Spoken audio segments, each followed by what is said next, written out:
Lauren of the Rural Media Company for taking us through what should be a very interesting hour on social media.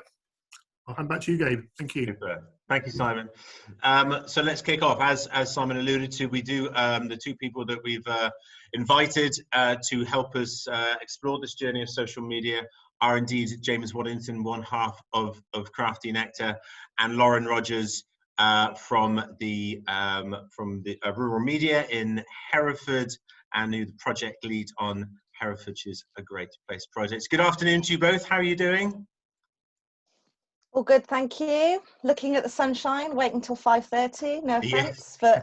but Justification for being Thanks, out. Gabe. Yeah, as I said earlier, I'm up in Yorkshire, near Halifax with my parents, and yeah, just experienced a bit of Yorkshire hospitality. Just really briefly, James, first of all, sort of explain, what it is that you do, your relationship with cider, and sort of with social media, I suppose, as to, what's your area of expertise? Yeah, so my background is more or less tech and social media. So my main job, I've got a social media agency, digital agency, and we manage Instagram and Pinterest, and we specialize in Pinterest marketing. I don't think we'll cover that on this webinar, but it's maybe something for the future.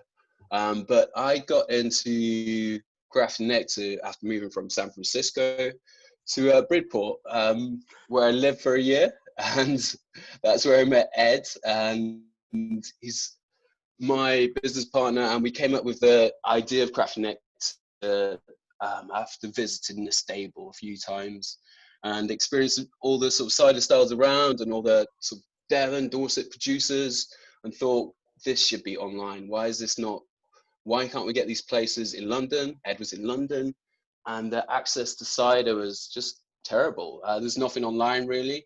A few producers were doing it, but that was it. So like all good business ideas, we got drunk, had a few too many, and said we're going to start a business. And we did that. So Crafty Nectar gives cider makers access, a platform to sell their ciders, and also for consumers to drink it. And we put a lot behind the education side and the promotion side and the community. And that's essentially how we grew the business, by creating the community first on social and then growing from there. And we've come on leaps and bounds since we started, made quite a lot of big mistakes along the way and learned from them. But I'm really proud of where we're at the moment, and recently launching the marketplace, and that's doing really well. Yeah, I can talk about all those things later, but that's absolutely brilliant. Thank you, James. Lauren, what about you? What's your background? So predominantly a background in journalism, mainly in arts and community journalism, a little bit in Worcestershire, mainly in Herefordshire over the last 8 years, but also did a few stints in Norfolk and Suffolk. So I'm particularly passionate about helping rural communities connect and kind of have their say. Yeah, I've been running various social media accounts over the years, right back at, I was working for a small weekly newspaper that were quite adamant that they shouldn't be on social for whatever reasons, and was able to influence and convince some of the big bosses of the value of it, right the way through to currently working closely with a social media and marketing manager at Rural Media. So Rural Media, based in Hereford, but works nationally, is a film and production charity and company. So we work closely with the Herefordshire community, but also with the Gypsy Roma traveller community across the UK.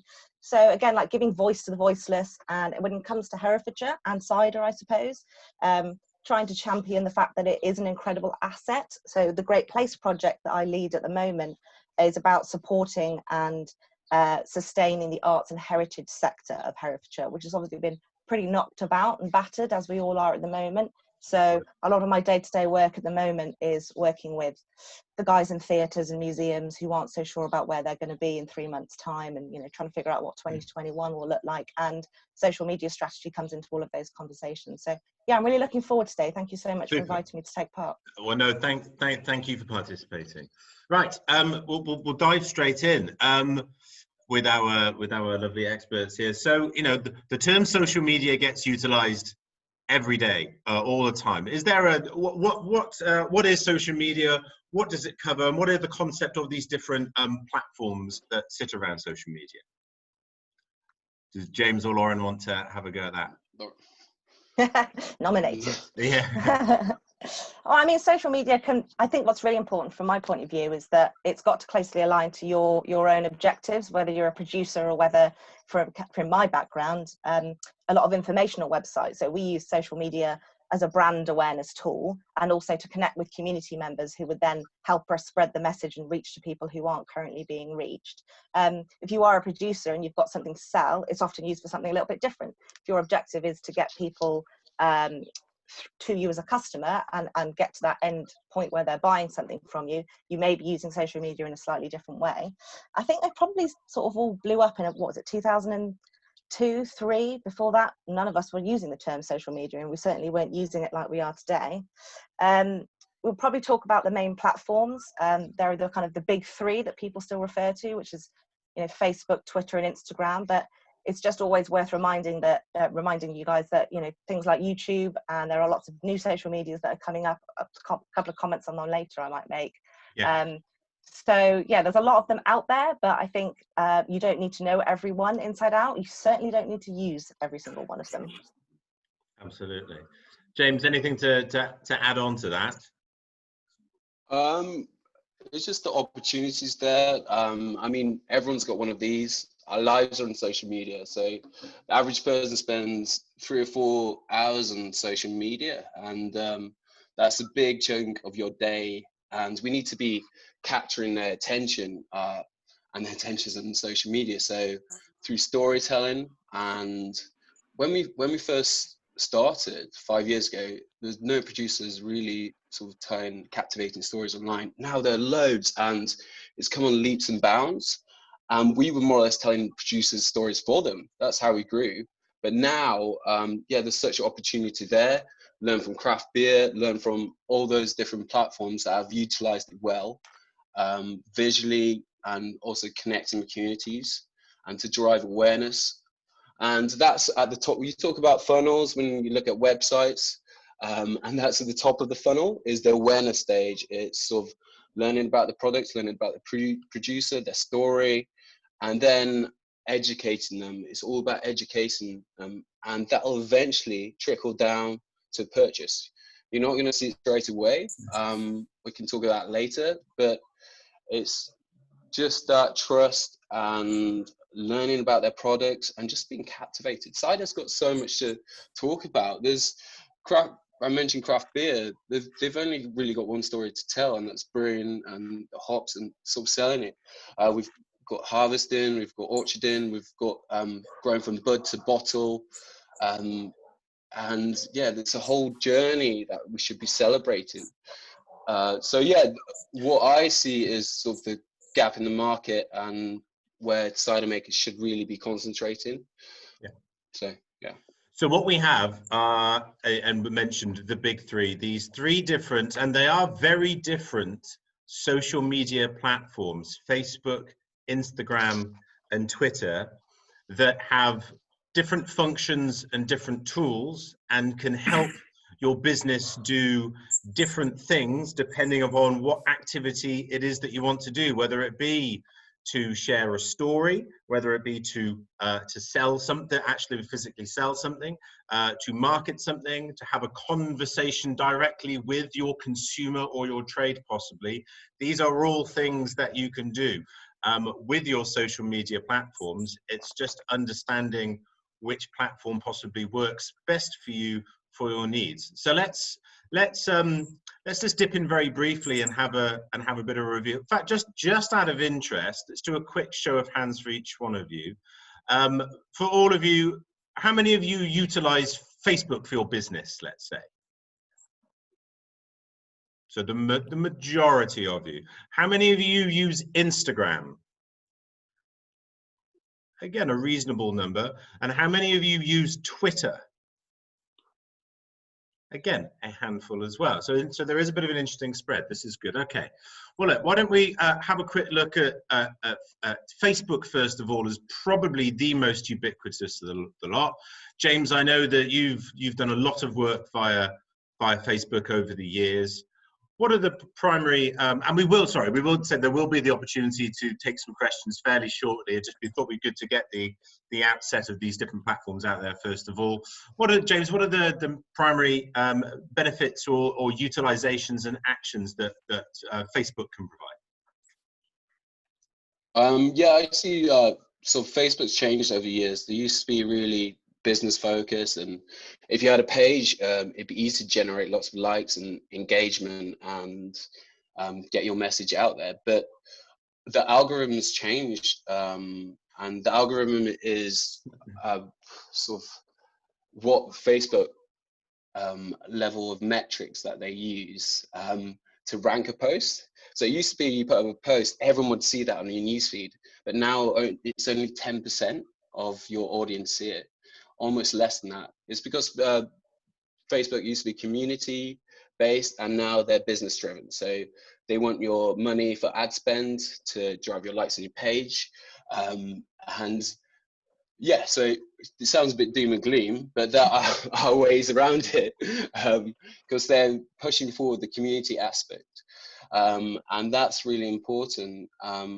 It's engaging with communities online, like the Rethink Cider community. I know Dick's on here, and he's sort of a leader on that forum. And that's consumer facing, and also the producers of Real Cider. That's promote what? Sorry, what was the other group? The promotion of Real Cider, and that's more producer focused. But these sort of groups have done lots of tests, and our brand page has 8,000 likes, and we've shared posts on our brand page and shared them in the groups, and they've got almost double the likes and engagement, and people talking about your brand. Is people interested in your products.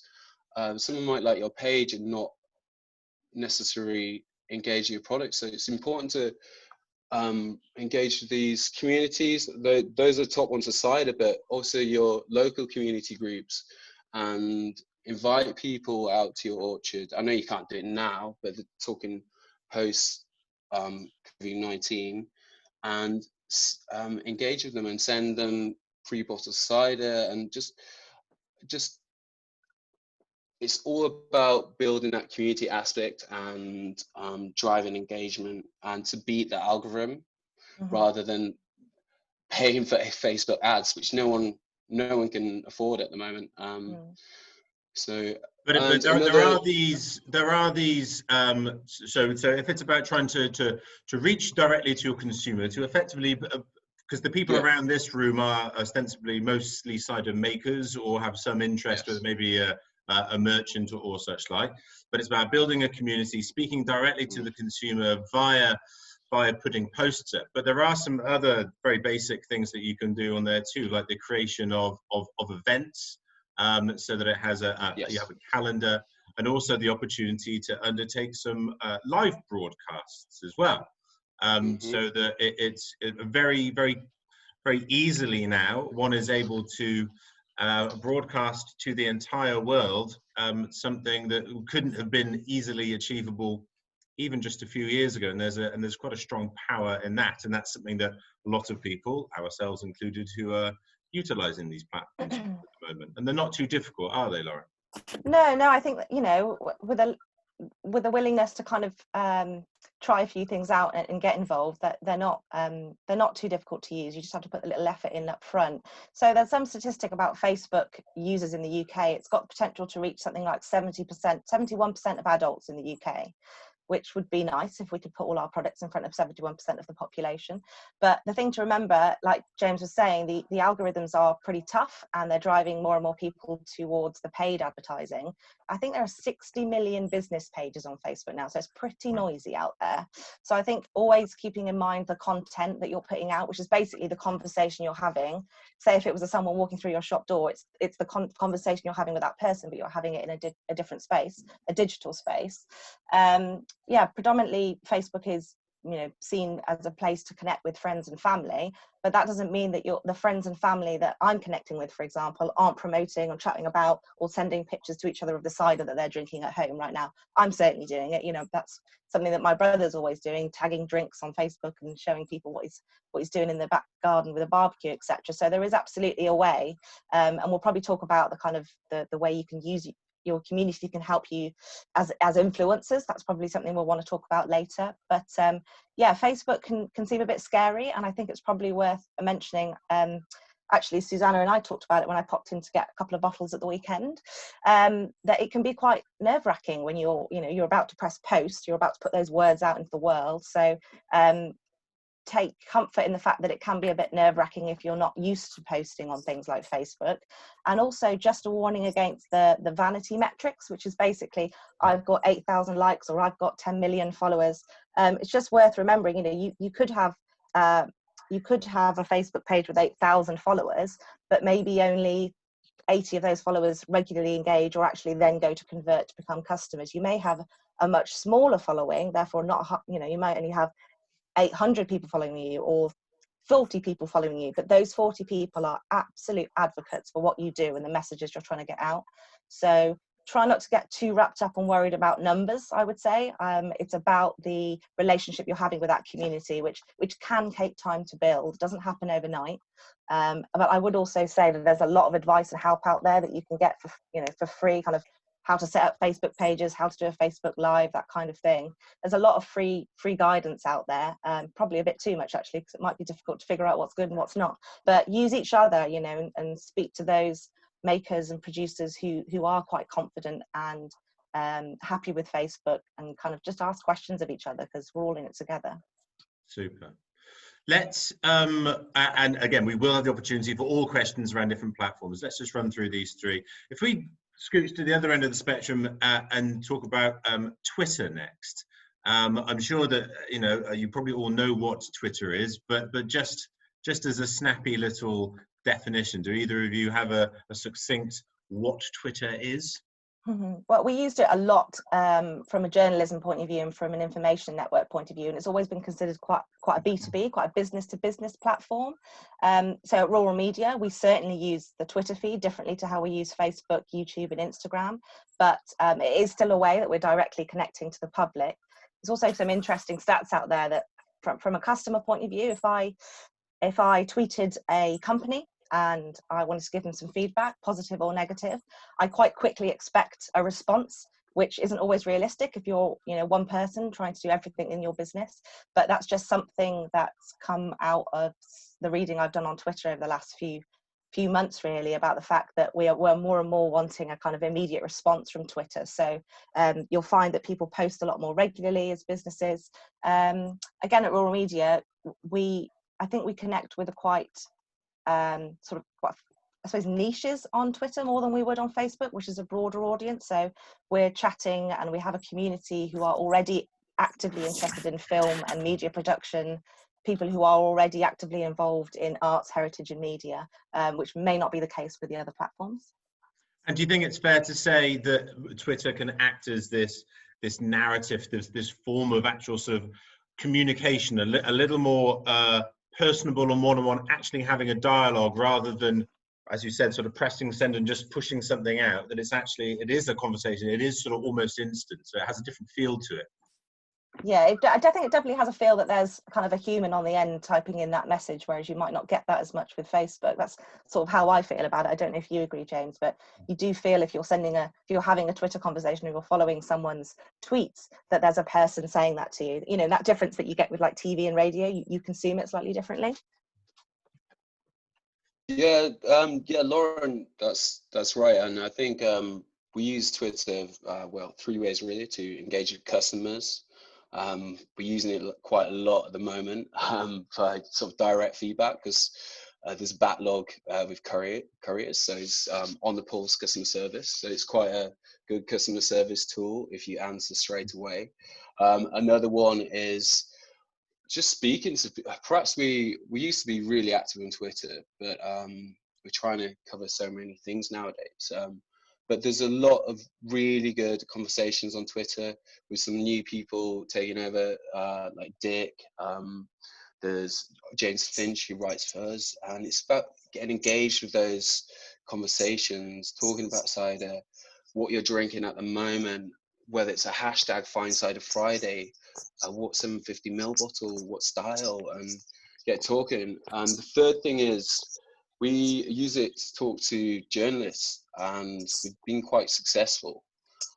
So Lauren, we, in the early days, we used to create a list of sort of craft beer writers, journalists we want to engage with, and then sort of build up a relationship, like, follow, retweet, and perhaps answer some of the questions or strike up a conversation with them, add value to that conversation, and they'll be in the back of your minds. It may not be where you can't force these relationships, but come a year down the line, 2 months down the line, for instance, a BBC food journalist was talking about what subscription boxes do you recommend during lockdown, and I just reached out to her and said, oh yeah, try Craft Nectar, and recommended some Beer 52 and some other other sectors. So sort of collaboration as well, mentioning other people, not just about yourselves.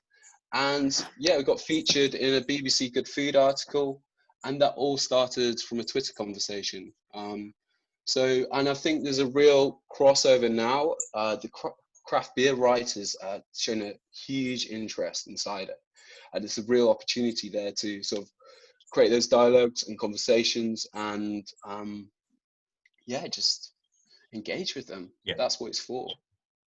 So if so, it seems to be that a lot of the people around the room, and a lot of people have a clear understanding of Facebook as being this opportunity as a shop window and to advertise products and websites and events and activities. Twitter as being a means of communicating and starting conversations and debates possibly, and connecting all over the world. Instagram then, I think for a lot of people don't necessarily know what then is the role or the purpose or the differentiation of Instagram from either of those two platforms. They're quite easy. What is Instagram? What does it do? And why is it important? James, you sound like you've kind of probably got a bit more in-depth knowledge of Instagram, so I'll let you go. But briefly, from my point of view, you know, Instagram is a visual storytelling, really. So it's based on visual content or video content, whereas Facebook and Twitter, you can obviously post pictures, but Instagram is driven by that square image that you're scrolling through on your phone. It's that's capturing people's attention.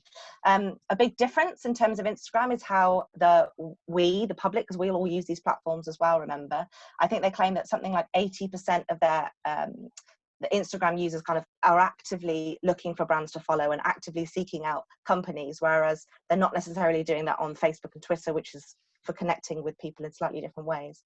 There are also a few stats and opinions on how you are viewed as a brand if you are on Instagram, which is a kind of younger, cooler platform to be on. It is owned by Facebook, it's probably worth saying. So we can talk, I know we're going to talk later about some sort of time-saving tips. That's probably worth keeping in mind as well. We'll put a pin in that.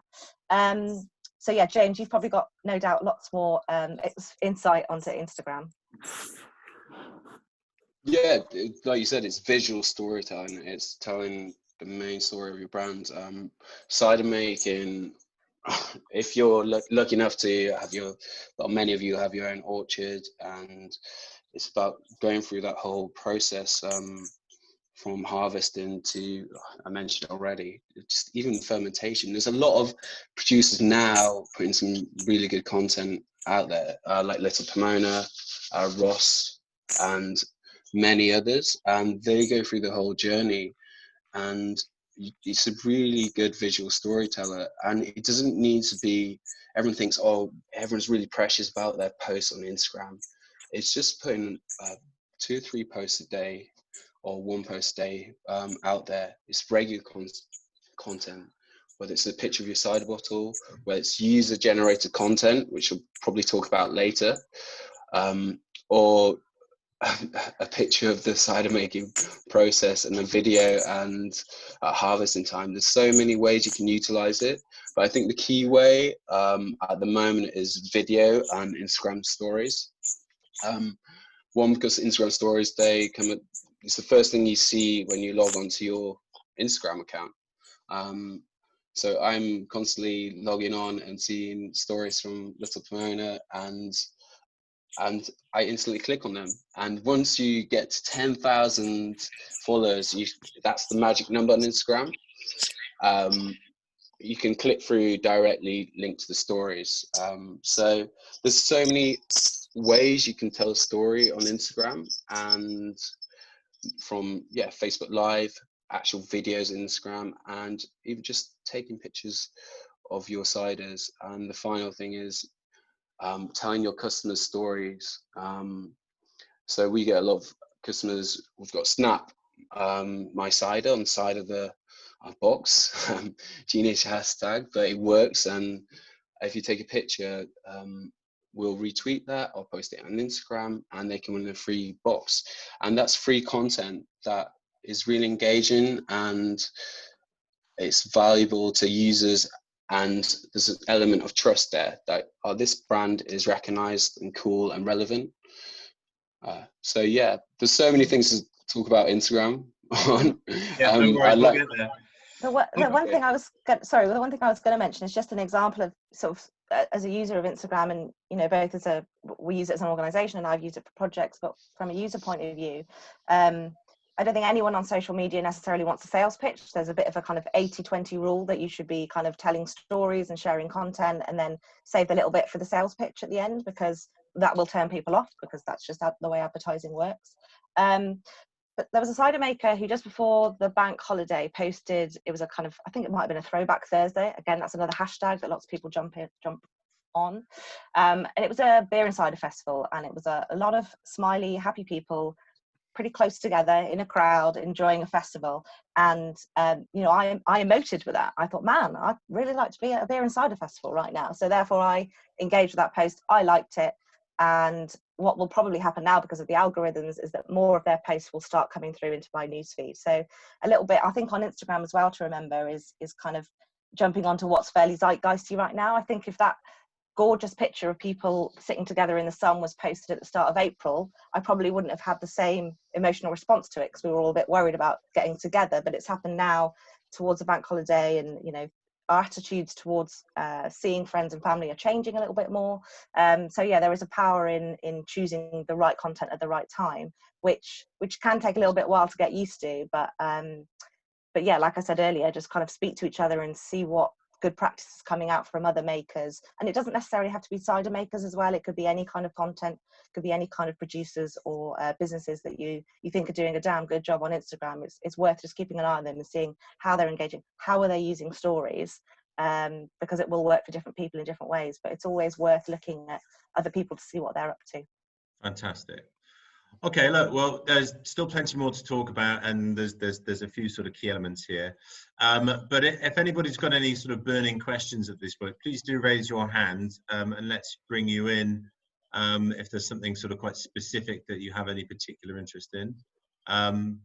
If not, then we can absolutely just continue rolling this on. There's still plenty of things to go through. Why don't we next go to the concept of hashtags? People, I think, are either confused by a hashtag. What is it? How do you use it? And maybe people don't realize what its real potential benefit and function is beyond just hashtagging something that you are doing. James, I know you're pretty knowledgeable on these things. What's the purpose and benefit of a hashtag? So each platform uses them differently, and I think the key platform we should look at here is Instagram. And let's take craft cider as a hashtag. So when we first started, that used to have 5,000 sort of mentions, and it's a sort of, when you use it alongside your brand, you can search by hashtag. So it's topics associated with your niche that you can tap into. So if Did that make sense? Yeah. So craft cider as a hashtag that had 5,000 mentions 4 years ago. Now it's got 200,000 mentions. So that hashtag has grown. There's more mentions around that particular topic. So you can have niche hashtags. So you could have hashtags in your local area.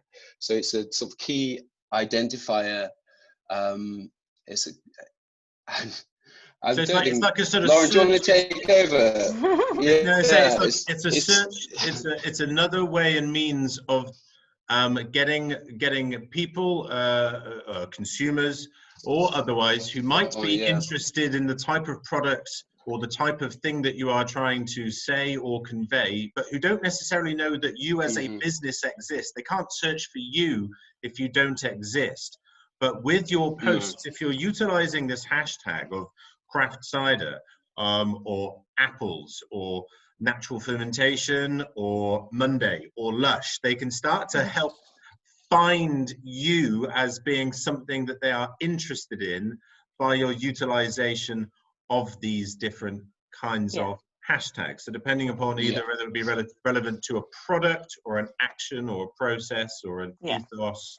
It's ultimately a search function, isn't it? And that's kind of you as a social media user on Instagram, certainly, and on Twitter too, you can follow a hashtag. So if people are talking about it, you can keep coming back to that hashtag and then decide to or not to follow the people who are using it on a regular basis. And you'll find, I think one of the things with social media to always remember is that if you're trying to reach customers, find out which social media platforms your customers are on.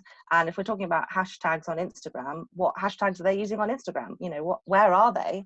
And then can you then, you know, get into that space and start talking about what you've got to offer? That's probably another slightly alternative way of using hashtags. You know, see what's trending. You know, if everybody's out in their gardens at the weekends, what are they adding onto their posts? And is that something that's relevant? I mean, you don't want to put something totally barking up the wrong tree, but if it's relevant to the conversation we're having around real cider, how can we get involved in that conversation? Because like James said earlier, you get involved in these global conversations and it pays off down the line. It really does. James Marsden, we're going to come to you in just 1 second, but just whilst we're still talking about hashtags, Susanna, would you mind saying from your experience, because you were instrumental in the creation of the term hashtag rethink cider, could you tell us a bit about how you did that and why you did that and what benefit that has drawn? Thanks, Gabe. Yes, it was a discussion. The way it came around was it was a discussion with Jane Payton, the UK's first sommelier, and it was about 18 months ago, and we just kept thinking that people needed to hashtag rethink. They had the wrong perception of cider. They were stuck in the past.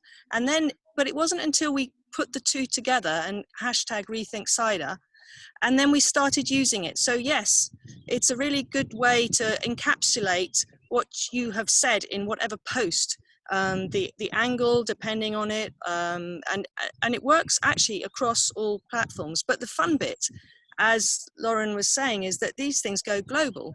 So now if I look up hashtag rethink cider, there's posts from literally all around the world. And also when you find a hashtag that has common meaning, then people adopt it for their own purposes. So rethinking cider here is obviously different to Australia or to America, but it has currency. So I'd say thinking up them is good. And also, as Lauren says, also following some of them is also useful. We get used to following accounts and things, but actually following the hashtags is also useful.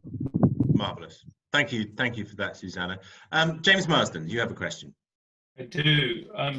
Back to the basics, really. I wanted to know that Felix Nash has thrown some of us straight into the Instagram circus with live podcasts, and I was one of the early victims. Scary as hell. I mean, I still don't know how to create a hashtag. I think I've got as far as understanding that a hashtag can be a concept, a strapline, it could be a company, it could be a product. It could possibly be a person. You have to be a bit careful about GDPR, I guess. I mean, how the hell do you go about creating a hashtag? I think if you consider it a search term, take Twitter for example. I might open up a new tweet and I would say, looking forward to a bank holiday with some real, and I would type into the keyboard hashtag real cider. So I'm kind of declaring to all of my Twitter followers that this weekend during the bank holiday, I'm going to be drinking some real cider. My friends and family who follow me, because I talk about it socially and in the real world, not on digital, they'll know what I mean. But there'll be other people who might not necessarily know, so they would then you can then click on that hashtag. It becomes like a link, and if someone who follows me but doesn't know what on earth I'm banging on about, they can click on that hashtag and suddenly all of these tweets will come up with thousands of people, if not more, from around the world who are also talking about real cider, and they'll go, blimey, I didn't realize this was a movement, this was a campaign. Look, they're those guys just up the road, they make real cider. Oh, and look at that pub up there, they sell it there.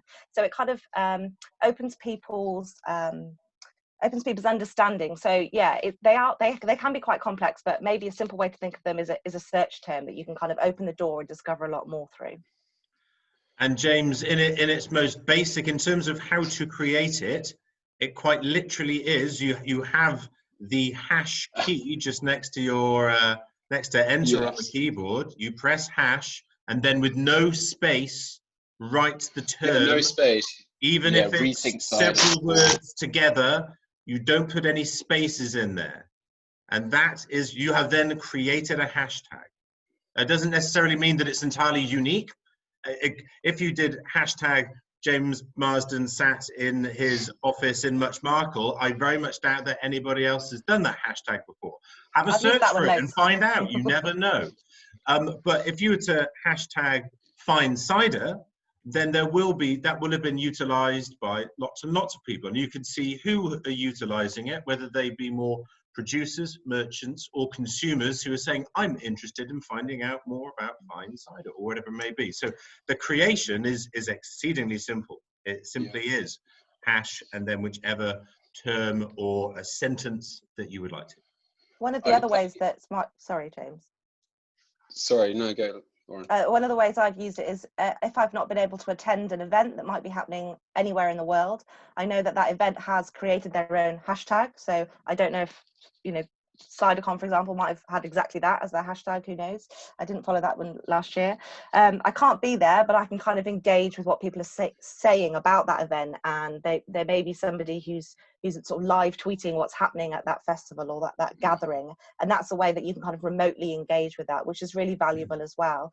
So for the Great Place project, we've had lots of different mini projects within our 3-year project, but we've repeatedly used the hashtag heritage of culture as a kind of catch-all for arts and heritage. And after about 6 or 7 months, creative practitioners themselves started to use it because it was a way for them to promote their work. So they can kind of start in any number of ways, but quite quickly through groundswell capture a lot more attention than you initiated. Yeah, so yeah, just going on that, I just typed in the Rethink Cider hashtag, and it's got over 1,000 posts, and all of those from around the world. But what's interesting, the top 9 posts are the ones posts that are the most popular, and if your post gets in the top 9, it can go viral. Say for craft cider, it's if you just do a search now for craft cider and it's at the top, those posts are going to have hundreds of likes, and you can tap into different communities all around the world. Yeah, it's a location thing, it's a search term, but it's also tapping into different niches, different communities that use a hashtag. So what we try and do at Craft and Nectar is don't overload on hashtags. Pick about 15 to 20 hashtags, and we go super niche. So think your local area, hashtag Sussex Cider, and then look at the numbers. So you can simply search on the Instagram search and find out how many times are used, and then just get bigger and bigger. So the end hashtag will be cider, which is the broad hashtag.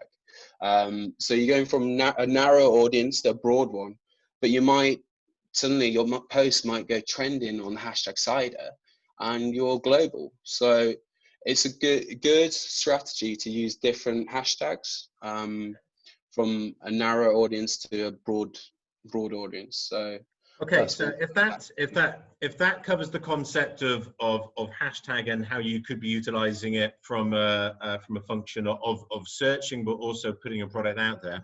Another very crucial element is around, which seems quite basic, but it is really crucial to ensure that you are tagging. Now, the concept of tagging is whereby if I were to do a post to say, I had a great cider from Once Upon a Tree, if I just wrote great cider from Once Upon a Tree, unless they were reading my messages, which obviously they are, they wouldn't necessarily know that I had done that.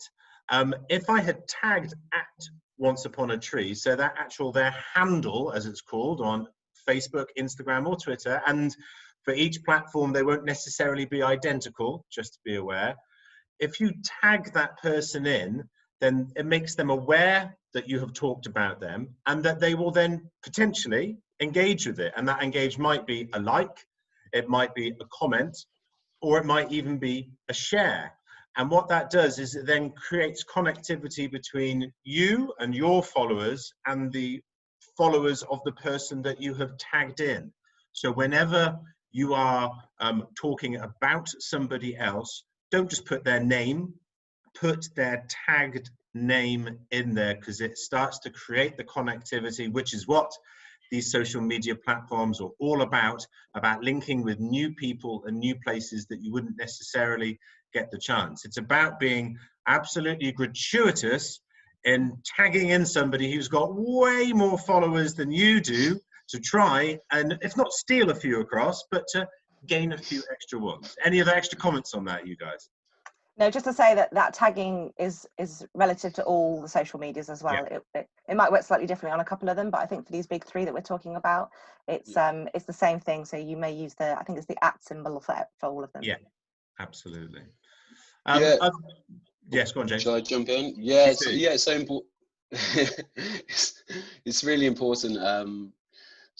Like we've got a box coming up, Ciderologist box, and it's a live tasting, and there's 6 different producers in there. It's this Wednesday and Thursday. But what we've done Instagram stories, we've done Facebook posts, and we've tagged all the producers in there, and it's that collaboration is sort of working with other people and tagging them and leveraging their audiences, and sort of 9 times out of 10 they're going to reshare that content. So that's the key thing. It's creating network effects, sort of leveraging different audiences, and sort of hopefully making a post go viral so it can beat that algorithm and we don't have to pay for a Facebook ad. So it's also worth adding that, you know, customers and users will want that. So if I follow a couple of cider makers because I'm an avid fan and an avid drinker, and they tag a few other cider makers that I've never heard of, I'm going to click on them and find out who they are, and I may be buying it next time I'm looking for a new cider. So certainly for Instagram, where there's a kind of acceptance that you're actively seeking out more brands and looking for things to buy eventually at some point, or to go to, yeah, it's really valuable from the customer point of view as well, because we want recommendations, we want curated content. So don't feel like it's spamming, because it's useful for a lot of people. Yeah. Now, Susanna, you've got a question. Yes. I was just going to finish off on that. I find actually, and I know we're going to come on to time-saving tips later. I'd love a few of those, but it's actually the tagging that can take the time, because it is really worth getting the correct tags. And if you think about it, that obviously takes a little bit of research. There's also, I would say, a little bit of etiquette. If someone does tag you, please do look and see whether it is worth you retweeting it or sharing it or doing anything like that, because they'll only have tagged you if you're directly involved, as James's box is an example, or if there's a common interest. But if you can do that for them, then when you are in that position and you put out something, then they will hopefully reciprocate. So I think with bodies like the 3 counties, where we're all so exceptionally busy, I think social media is absolutely if we can all help and work together. And I think actually tagging is one of those ways. Perhaps there's a way that the association can share everyone's social media handles somewhere, you know, so all members can access them quite easily. Yeah, duly noted by the looks of it. Any other specific questions at the moment? If there's not, then there's I've got Lydia, you have a question. Yeah, hi.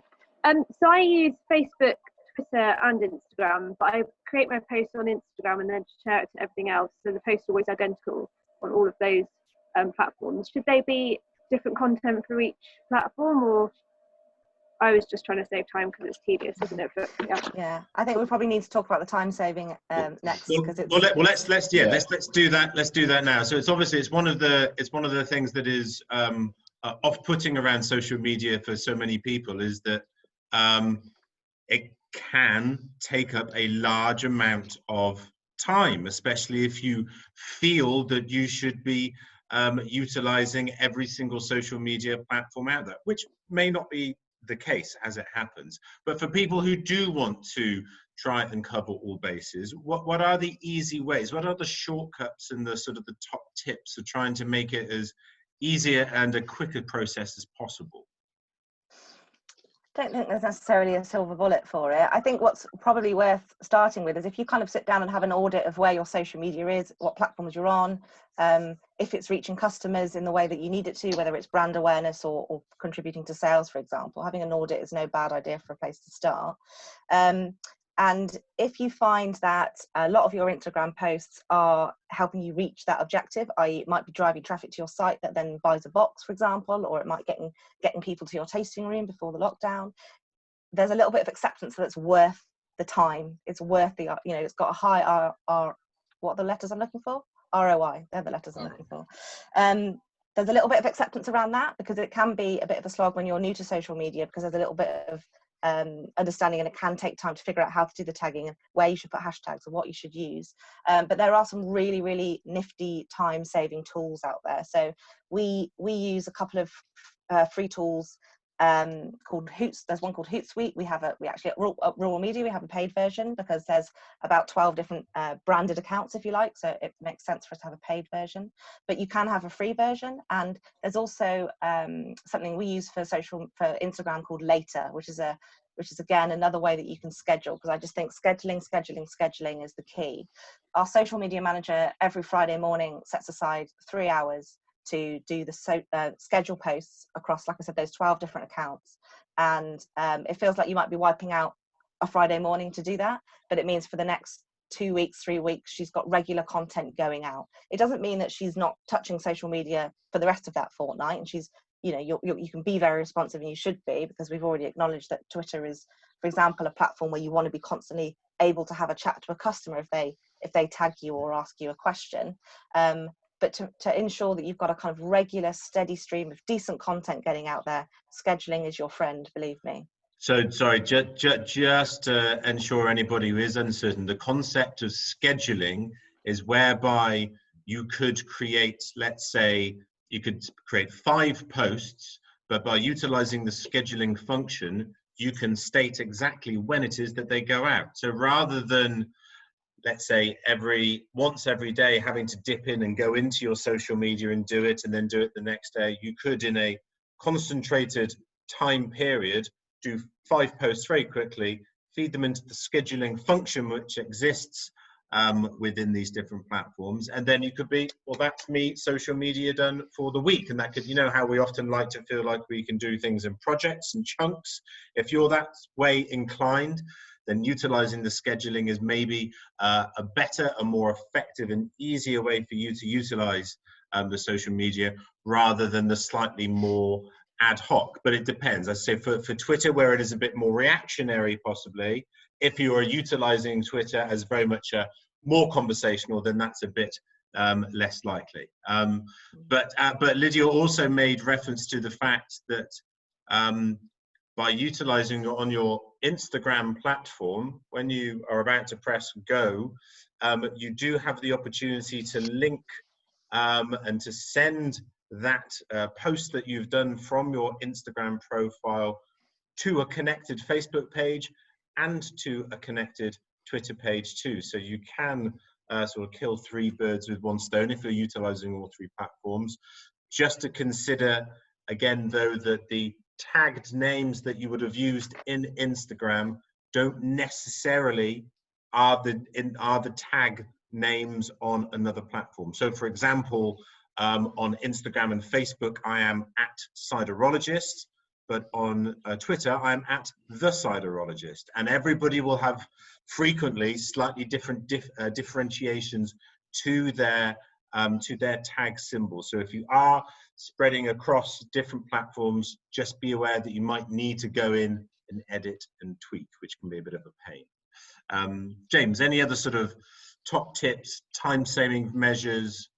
Yeah, so, well, I'll just address Lydia's question first. I think that sharing function is good, but sharing from Instagram to Twitter, you don't get the image, you get the link back to Instagram.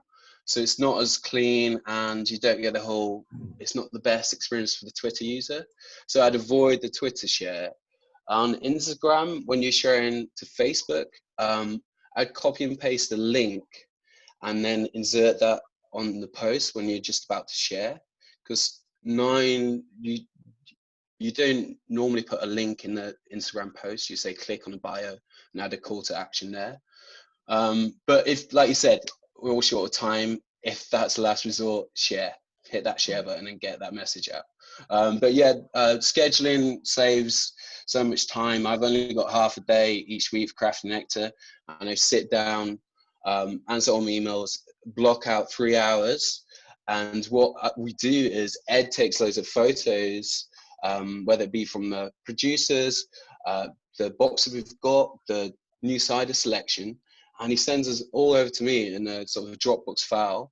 And this is easily, with the scheduling tools, you can just upload about 30 images at once, and then you go ahead and write your description. So it cuts out so many times. And the other key thing about the scheduling tools is you can pick out peak times when people are online. So we share,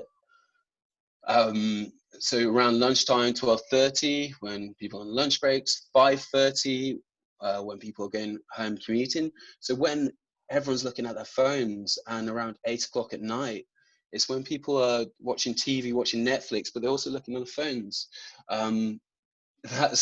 That's consumer behavior now, and it's about tapping into that. So that's why the scheduling tools are so good. Buffer is a really good one we use. I could show you a quick live example if you wanted. I don't know if that's too dangerous, Gabe. Probably a bit dangerous, knowing your computer history, I'm sure, James, and also because we haven't really got a huge amount of time. Okay. But suffice to say, there is if this has sort of whetted your appetite a little bit, then there is just a wealth of information out there in terms of these resources that do online tutorials and all sorts. Just one other thing, if we have a little bit more time to chat, people are able to hang around, is around these live videos. Now, you know, the creation of content, of written content for various platforms, it's quite time consuming. I very much appreciate that myself.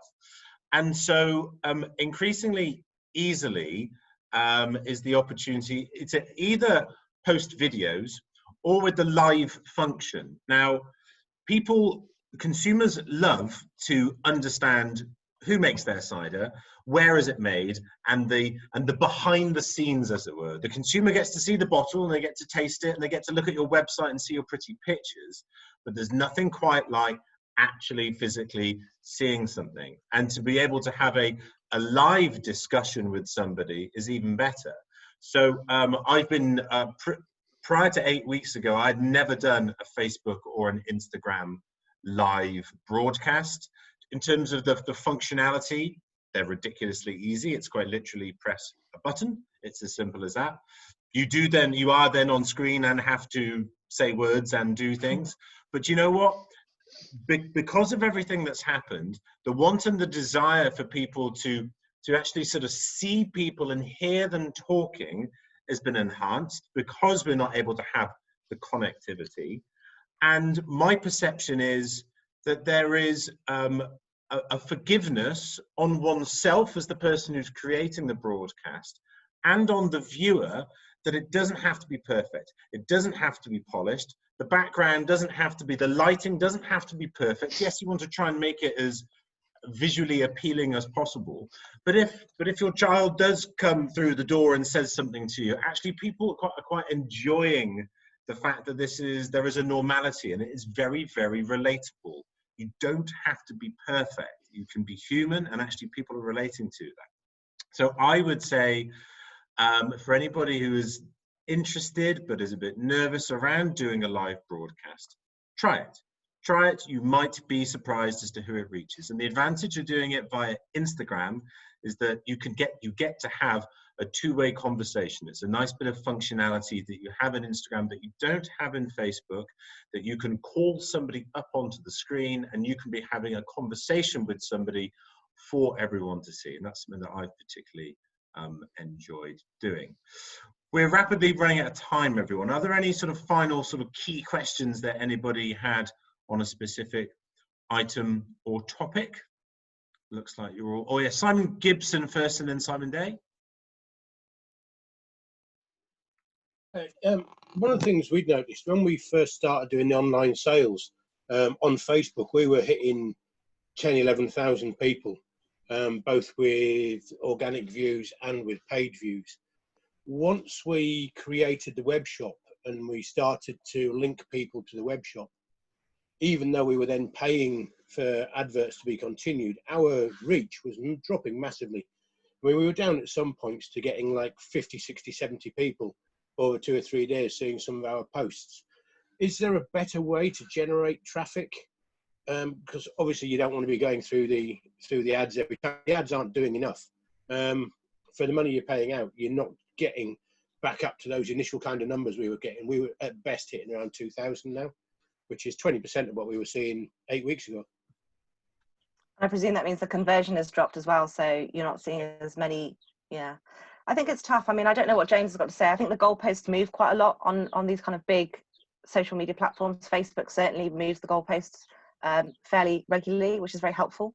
I don't know, James, Gabe, have you got any thoughts on that? So yeah, Simon, when did you set up the web shop? Was that, did you say in the last year, or was that in the last few months? 6 weeks ago. Yeah. Oh, 6 weeks ago. Okay, yeah. It's tough to tell because that's quite a steep drop, and it can't be the algorithm as well. So a thing that also you need to take into consideration is that the competition out there is quite fierce. There's so many cider producers have launched their web shops in the last 6 weeks. It's quite crazy. So everyone's competing for those hashtags, those spaces, the traffic, the sales. So that's something to take into consideration. Another one is probably since launching your web, I'm making an assumption here, you probably since launching your web shop, you're like, right, I need to make sales now. And you've been hammering home the sales messages. Is that true, or are you still doing that, carrying on the storytelling sort of? Yeah, in some ways, yes. Part of that was because we were part of the Cambridge Beer Festival online. So yeah, we did a 12-cider box that was going out for tastings. So we've been pushing that quite heavily for probably 2, maybe 3 weeks. But now that sort of our first big event stuff is out of the way, is now to try and drop back to, like you say, to the storytelling side of things. Yeah, so when during like say bank holiday promotion, when we're doing more salesy type posts, we do see a drop in the numbers, and that's because Facebook picks up the language you're using and the promotional messages.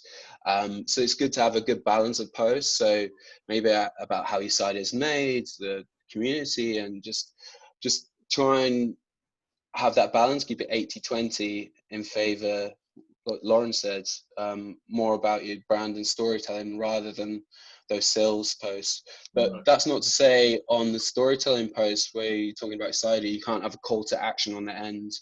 And the call to action is obviously click here, whatever language you want to use.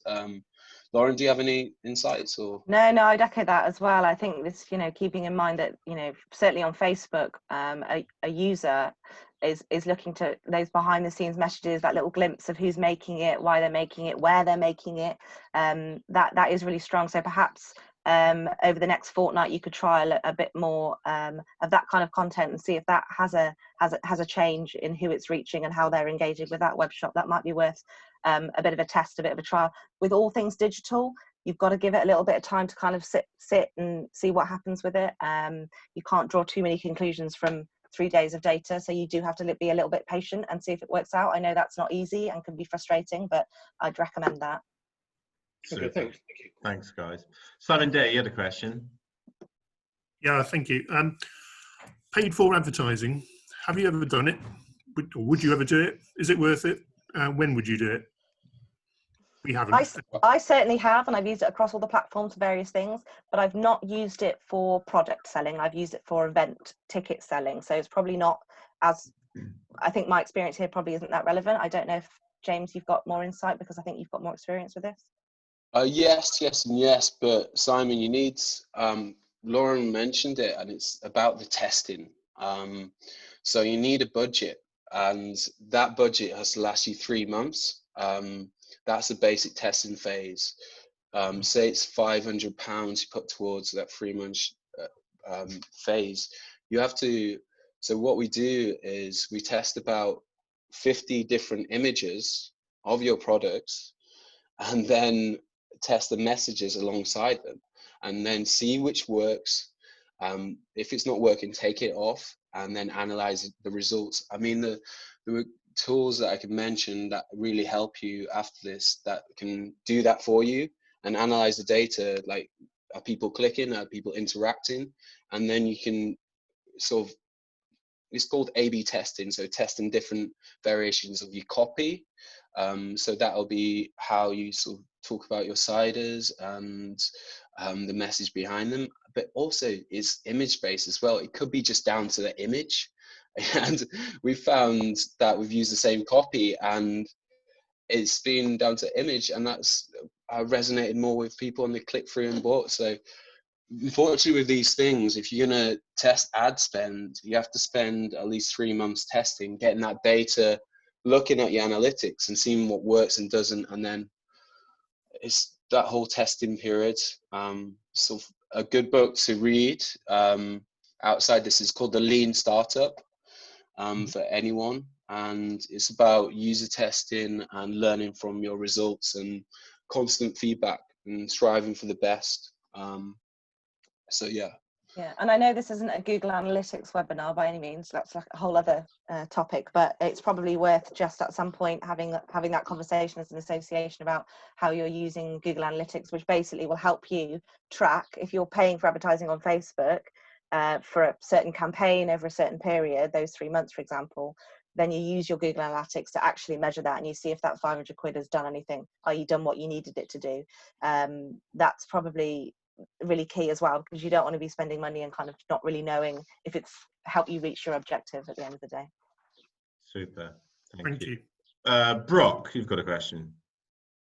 I do. Hi everybody. Seamus asked the question, I'm no expert in all of this and I've got 1,000,001 other things to do. So what sort of costs would we be looking at if we engaged a social media manager to say, take on 1 or 2 of these elements and sort of run it as you described, James, on a sort of a 3-month basis? Lauren, do you want to take that? You're more from the agency. Yeah, well, it depends what kind of service you're requesting, really. I would have a chat to a few people that that you think that of have used some agencies, and it could be one person offering a social media service, or it could be an agency, and the costs of course will differ because of that. I would just recommend getting some recommendations from people who are have a similar objective. For example, if it is selling product, find out who they've been using, what they've been paying for that service as well. I think it's worth saying, actually, there's nothing wrong with saying, do you know what, I don't think this is for me, and paying someone to do it. There's nothing wrong with that if you can. I just think it's not really feasible for that many of us. So there is so much of it we can learn and we can do ourselves. So don't feel too disheartened if you're a bit like, oh, social media, because you can crack it. But if you for some reason feel like you need to go to an agency or an individual who can help you with their social media, ask around, see what other people are paying for. It's quite tough really, because I know there are several agencies or people in Herefordshire, for example, that will offer that, and they'll offer quite different packages. So I'm not really sure of a kind of clear answer to that one. Yeah, Brock, it's tough. Agencies are obviously, it depends. It's all about asking around and getting testimonials and feedback from other people.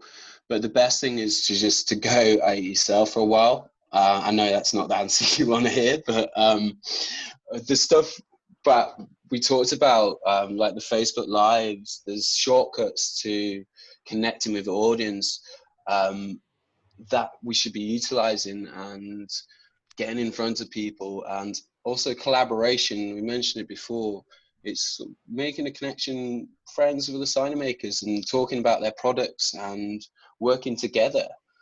We found a lot of research that sort of people buy ciders from our website don't have a cider they stick with. They want to try different ciders. And if you recommend a local producer, they'll come back to you. And it's that trust. You'll always be in the back of the mind. So I think, and there's so much more you can do with collaborations like Instagram Lives and connecting with people. There's Q&As, there's collaborating with influencers. We could have a whole seminar on influencers and connecting with people like Gabe, James Finch. There's someone called Cider George who does a lot of our graphics now. There's so much we can be doing out there, and I think collaborating, using other cider makers audience, local businesses, and also the suppliers. We set up a marketplace and we're happy to promote as long as you tag us and it's reciprocated. It's all about reciprocation and sort of helping each other and just going that extra mile to create a community, because that's what craft beer did, and look where they are now. And there's a lot that can be learned from that aspect. I've sort of drifted. There's huge value in this collective here, because you could sort of say as an association, let's as members agree to use these 15 hashtags for the next 3 months. We'll try and retag and share and comment on each other's posts and things like that, and after 3 months see what impact that has had. Unfortunately we can't get away from the fact that you have to put the time in, but it's just worth embracing that. If you put the time in and you do social media right, you will reap the benefits for it. It's just getting over this first hump to kind of like learn to love it. Yeah. Thank Super. you. We're gonna wrap up in a second, and so I think that's a really good place to finish, because I think what we have navigated and spoken about through today is the fact that social media isn't just one thing. It can be many different things that have different purposes, different modes of function to reach to different people. There is I think it's absolutely crucial to say that there is no expectation that you have to be across every single platform. I don't really use Twitter because there are some people who are, there's all about Twitter, but generally that's less associated with selling a product, could be more associated with the service and more general kind of conversation. You don't have to be across every single platform. That's the first thing to say.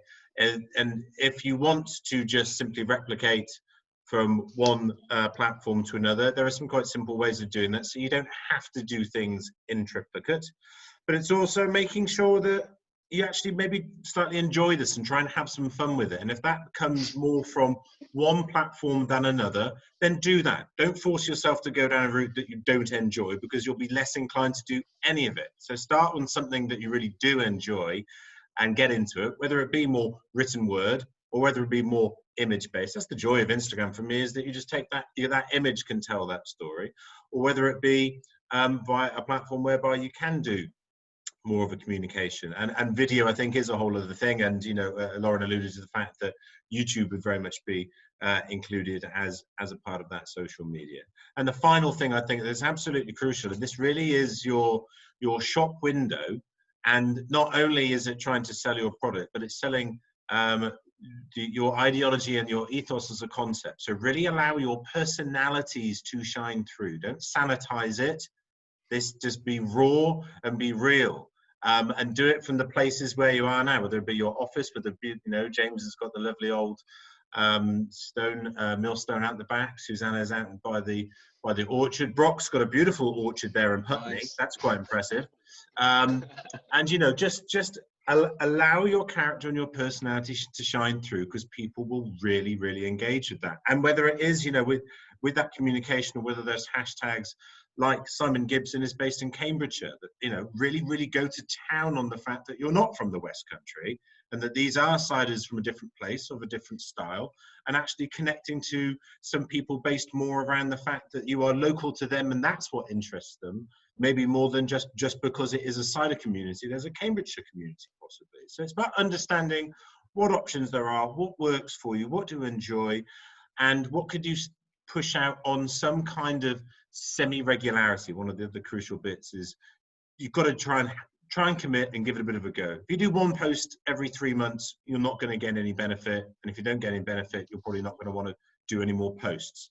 So it's have some regimented action, give it a go, and see what benefits kind of come out of it.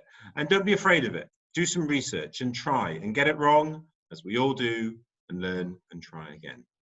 So that's about it, really. James, Lauren, thank you so much for your time and your excellent insight. For anybody who's interested, check out the rural media, and check out Herefordshire Great Place Project to see what Lauren's up to. Obviously, check out Crafty Nectar and all the wonderful activities, cider boxes, tasting sessions, etc. As it happens, tune in tomorrow evening, 8 p.m. I'll be doing the Ciderologist Taste Along with the Crafty Nectar box. If you haven't got the ciders, why not? But anyway, you are allowed to join in and watch, because it's on a Facebook platform, which is free for everybody to view.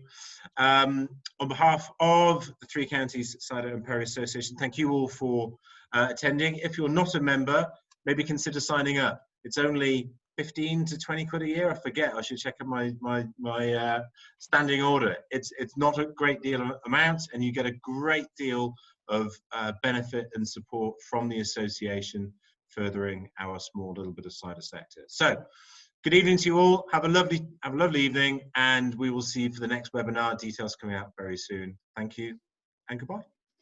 Cheers. Thank you. Thank you, guys. Bye. Thank you. Thank you. Cheers, guys. Thank you. Bye. Thanks, guys. See you tomorrow.